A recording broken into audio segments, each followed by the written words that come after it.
할렐루야. 좋으신 하나님을 찬양합니다. 영광 감사 올려드립니다.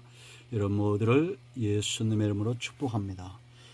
자, 오늘은 전도서 10장 4절로 6절 말씀입니다. 4절 봅니다. 주권자가 네게 분을 일으키거든 너는 네 자리를 떠나지 말라. 공손함이 큰 허물을 용서받게 하느니라. 내가 해 아래에서 한 가지 재난을 보았노니 곧 주권자에게서 나오는 허물이라. 우매한 자가 크게 높은 지위를 얻고 부자들이 낮은 지위에 앉는도다. 아멘. 오늘도 이 말씀은 우리에게 응답이 되고 은혜가 됨을 확신합니다. 하나님께서 우리 모두에게 큰 은혜와 응답으로 함께 하시고 오늘 하루도 여호와 이레의 축복이 가득하기를 사모합니다. 여러분, 우리가 복에 대해서 성도들은 관심이 있어야 됩니다. 왜냐? 하나님께서 아브라함과 그 후손들에게 어떤 계획을 갖고 계십니까? 복의 근원, 축복의 통로가 되게 하겠다라는 겁니다. 그러므로 여러분, 복된 삶을 누리십시오. 축복, 복을 받되 형통의 복을 누리시기를 축원드립니다. 영적인 복과 영이 잘된 같이 또한 범사가 잘되는 범사의 복과 자손의 복과 기도하는 모든 응답의 복들을 누리는 우리 모두가 되기를 사모하고 저 또한 사모하고 축원을 드립니다. 그럼 하나님은 어떤 사람에게 복을 주고 어떤 사람을 높이실까요? 생사복이 하나님께 있다고 우리는 믿습니다. 그렇다면 이 복과 직결되는 것은 하나님 앞에 겸손한 것입니다. 보통 사람들이 생각할 때 우리의 삶이 좀 평안하고 문제가 없을 때 그때는 누구든지 다 겸손할 수 있어요. 그러나 상황이 좀 불합리하고 어렵고 힘들 때 그럴 때에도 겸손한 자의 태도는 변하지 않아야 됩니다. 왜 그들은 변하지 않을까요? 경험이 있어요. 분노를 이겼던, 분노하는 자들을 이겼던 경험이 있습니다. 체험이 있습니다. 자, 4절 보세요.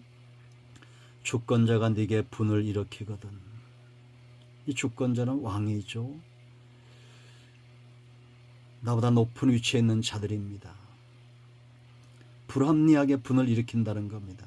그런데도 너는 네 자리를 떠나지 말라라고 말합니다. 그 분노를 참고 그 앞에 있으란 얘기. 어떻게? 공손하게, 겸손하게 있으란 얘기입니다. 이 공손함이 큰 허물을 용서받게 하느니라. 여러분, 우리나라는 참 역대 대통령들이 많이 잘못한 분들이 있죠. 그럴 때 우리는 어떻게 해야 될까요? 뭐 그런 얘기들 다 하면 끝이 없을 겁니다. 그러나 생사복은 왕에게 있지 않습니다. 대통령에게 있지 않습니다. 불꽃 같은 눈으로 지켜보시는 하나님께 있습니다. 모든 권세는 하나님부터 왔다면 우리는 사람이 아닌 하나님 앞에 공손해야 됩니다. 그럴 때 허물을 용서받는다. 복을 누리는 겁니다. 악한 자들은 많은 사람들을 해치고 죽입니다. 그런 상황 가운데서 살아난 자들이 있어요. 바로 겸손한 자들입니다. 자, 두 번째, 우리가 왜 겸손해야 되느냐? 체험이 있죠. 다 지나갑니다. 태풍처럼 지나갑니다. 1년 내내 태풍이 불지 않습니다. 좋은 날이 훨씬 더 많기 때문에 태풍이 오나 걱정하지 않습니다. 지혜로운 자, 겸손한 자는 이걸 알아요. 5절 말씀 보세요. 내가 해 아래에서 한 가지 재난을 보았노니 곧 주권자에게서 나오는 허물이라. 주권자, 허물, 실수, 폭정, 이 재난 같은 거죠. 여러분, 살아보면서 우리가 알았겠지만 사람이 겪을 수 있는 가장 큰 재앙은 사람으로부터 오는 겁니다.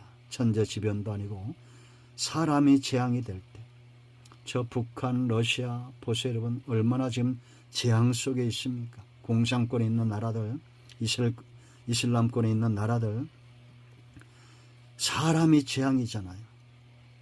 그걸 그 속에 사는 자들은 적응이 돼 잘 모르죠.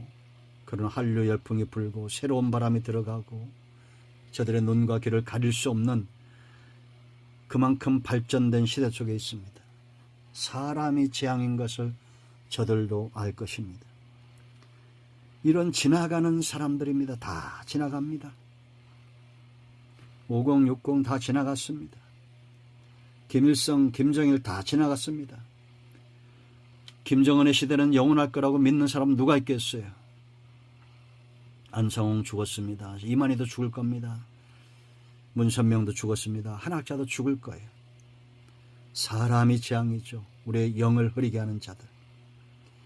그러나 여러분, 다니엘은 보세요. 느부갓네살, 벨사살, 다리오 왕 때 장수했습니다. 물론 그도 죽었습니다. 그러나 그가 하나님 앞에 바로 살고자 하실 때 얼마나 많은 대적들이 있었어요. 이 다니엘을 넘어뜨리려고 총리와 고관들이 짝짝꿍이 돼서 그들이 서로 의논하고 다리오 왕에게 금령을 내리도록 말합니다. 6장 7절 말씀 보면 나라의 모든 총리와 이랬어요. 지사와 총독과 법관과 관원이 의논하고 왕에게 한 법률을 세우며 한 금령을 정하실 것을 구하나이다. 솔로몬이 죄송합니다. 다니엘이 득세하려면 이들이 다 한꺼번에 없어져야 돼요. 모든 총리, 지사, 총독 이들이 결국 자기 함정을 파죠. 어떤 금령을 내리도록 요구합니까? 이제부터 30일 동안에 누구든지 왕 외에 어떤 신에게나 사람에게 무엇을 구하면 사자굴에 던져 넣기로 한 것이니다. 이 생각 없는 다리오가 이 조서에 어인을 찍어요. 도장을 찍습니다. 그런데 10절에 다니엘이 뭐라고 말합니까? 다니엘의 생애에 다니엘이 어떤 사람인지 잘 보여주는 구절이죠. 다니엘이 이 조서에 왕의 도장이 찍힌 것을 알고도 자기 집에 돌아가서는 윗방에 올라가 예루살렘으로 향한 창문을 열고 전에 하던 대로 그랬습니다. 전에 하던 대로 하루 3번씩 무릎을 꿇고 기도하며 그의 하나님께 감사하였더라. 여러분, 이런 상황에서 기도하고 감사가 나오겠습니까? 지금 사자굴에 들어가게 돼 있어요. 왜냐? 지켜볼 거 아닙니까? 왜 이들이 악한 자들이 이런 악한 깨를 꾸미겠어요? 다니엘이 어떤 삶을 사는 걸 다 지켜보고 있었고 그 책 잡기 위해서 그가 기도한다는 걸 알았기 때문이에요. 그러므로 여러분, 기도하고 감사의 삶, 하나님을 영화롭게 하는 삶을 살고자 하는 자들마다 가시가 옆에 있음을 알아야 됩니다. 가시는 멀리 있는 게 아니에요. 내 가까이에 있어요. 그들이 나를 찔러요.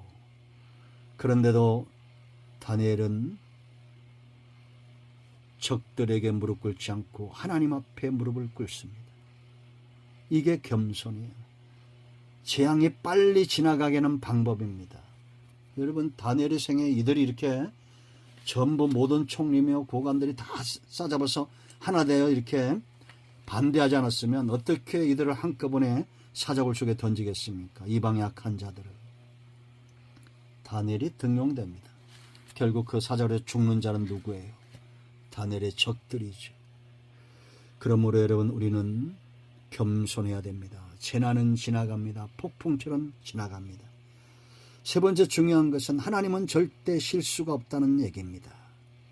사람은 실수할 수 있어요. 그래서 6절 보면 우매자가 크게 높은 지위를 얻고 부자들이 낮은 지위에 앉는다. 이게 인간들의 실수죠. 그러나 하나님은 곧 바로잡지 않습니까? 왕이 무식하고 대통령이 무식하고 높은 자리에 있는 자들의 비리가 막 드러나고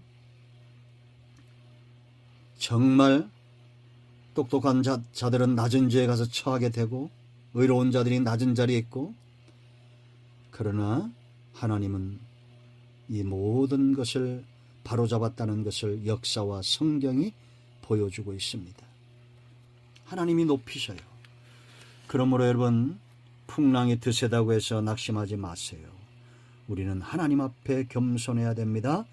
하나님의 때, 은혜의 때를 사는 우리 모두가 되어야 될 줄로 믿습니다. 기도합니다. 예수님의 이름을 의지하기도 합니다. 이 말씀대로 되게 하여 주시옵소서. 우리 가운데 마음이 상한 자, 병든 자 치유하시고 회복시켜 주시기를 원합니다. 예수님의 이름으로 사모하며 축복하며 취하며 기도합니다. 아멘. 할렐루야. 응답이 오늘도 우리 가운데 임하였습니다. 아멘.